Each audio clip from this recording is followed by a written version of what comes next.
An electron transport chain is a series of protein complexes and other molecules that transfer electrons from electron donors to electron acceptors via redox reactions, and couples this electron transfer with the transfer of protons across a membrane. The process of cellular respiration has 4 different complexes. Complex 1 is known as the Nadh dehydrogenase and NADH ubiquinone oxidoreductase. It is made up of 42 different polypeptide chains that consist of FMN and 8 iron sulfur centers. In this process, it involves 4 protons and 2 translocating protons that are involved in the coenzyme Q-pool. This complex translocates 4 hydrogen ions to the membrane, creating a proton gradient. 6 protons are involved in the process. The 2 pink protons are the hydrogens that get transferred to the ubiquinone, and the 4 blue protons. Ubiquinone from the inner mitochondrial space associates with the membrane. NADH and a proton are used to reduce FMN to FMH2 temporarily. Quickly, 1 proton moves to the mitochondrial inner membrane, and an electron is transferred through each of the iron sulfur centers. 1 pink translocating proton from the matrix, and this electron converts ubiquinone to semiquinone. The electron from the FMN H+ intermediate passes through the iron sulfur centers to join with the matrix proton to form ubiquinol, which diffuses away the membrane carrying 2 matrix hydrogens. 2 hydrogens are set aside to be used in complex 4.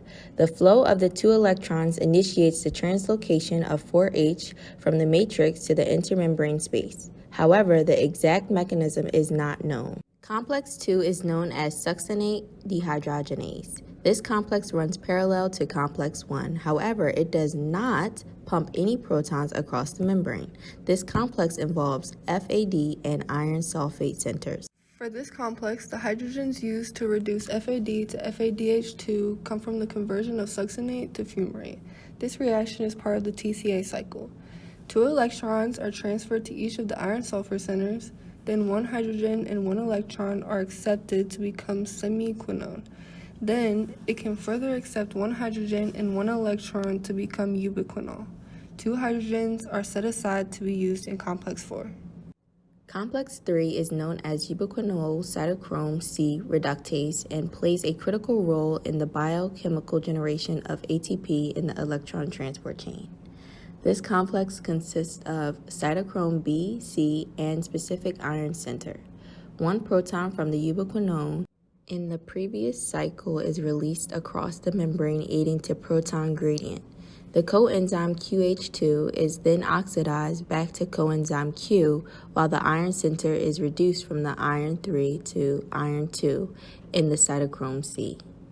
Next, the second hydrogen is released and the electron is transferred to the cytochrome B, then to the ubiquinone to create semi-ubiquinone, and the UQ is released to form ubiquinol. The steps are then repeated, and the semiquinone produced picks up a second electron from the B heme along with 2 protons from the matrix. The second ubiquinol, now oxidized to ubiquinone, and the newly formed ubiquinol are then released. Complex 4 contains the enzyme cytochrome C oxidase.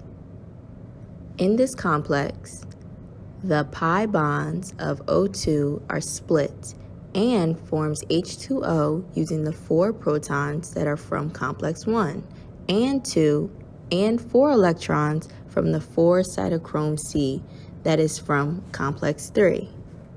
Cytochrome C can only deliver 1 electron at a time, so it will take 4 cytochrome Cs and pump 2 protons. During electron transport, the participating protein complexes push protons from the matrix out to the intermembrane space. This creates a concentration gradient of protons that another protein complex called ATP synthase uses to power synthesis of the energy carrier molecule ATP.